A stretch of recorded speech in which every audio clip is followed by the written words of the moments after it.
CATEX TV. My name is Frank Fortunato. Today is Friday, November 6, 2015. If you want to follow us on Twitter, please go to CATEX TV. Reports are still circulating that the job cuts that AIG announced the other day are not enough to satisfy active investors who are hoping that the company is going to break up into separate parts. Meanwhile, the insurance community is scratching their head, wondering about the merits of breaking up into monoline insurers, when meanwhile the rest of the insurance community is doing just the opposite, trying to spread their wings as much as possible to intake premium from as many sources as possible so they're not exposed to one particular line of business. Apparently, shareholder activists do not understand this.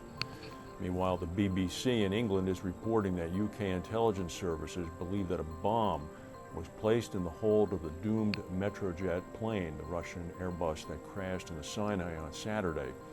This is beginning to come from intercepted communication between militants in the Sinai Peninsula. Suspicion is falling on airport workers at the Sharm el-Sheikh airport. American officials have concurred with this assessment, telling CNN that their intelligence suggests that ISIS or its affiliates planted a bomb on the Russian plane. The situation at Sharm el-Sheikh's airport is a madhouse right now. There are 20,000 British tourists desperately trying to get home. There have been a number of flight cancellations, including 10 special Ryanair flights that had been put on today that were going to ferry tourists home, bringing hand baggage only.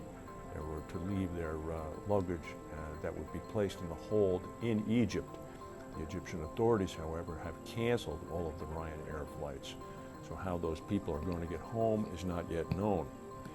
Meanwhile, Brazilian authorities are racing to rescue victims and to determine the exact death toll after a town was flooded by wastewater from mines after a dam burst. The dam that burst is owned by two of the world's largest mining companies, Vale and BHP Billiton. The flood left the village of Bento Rodrigues, about 6 hours north of Rio de Janeiro, essentially submerged. TV footage is showing heavy trucks overturned and homes awash in mud.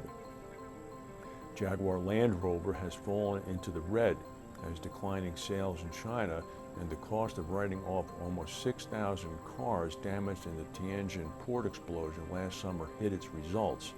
The company took a £245 million charge, that's about $390 million, for the loss of 5,800 cars destroyed or damaged in the chemical blast at the Chinese port back in August.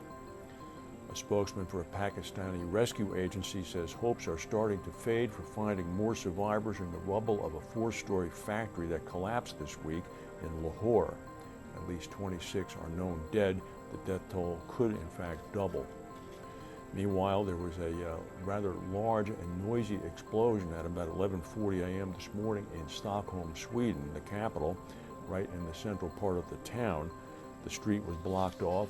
Witnesses called the police saying they heard a terrific blast. It turns out that it was a possible gas leak in an apartment building. The police have contacted or are trying to contact the apartment building renter. That would be quite a call to get if you're at work. Nobody's been injured. Regarding the Willis-Towers Watson proposed merger, two big shareholder advisory proxy firms have weighed in against it. Glass Lewis and International Shareholder Services, ISS, both called for Towers Watson shareholders to reject the proposed takeover deal between Towers Watson and Willis.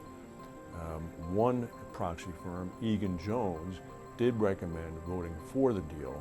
However, the two big ones are ISS and Glass Lewis, and they're saying that the better option is for the two companies to remain standalone.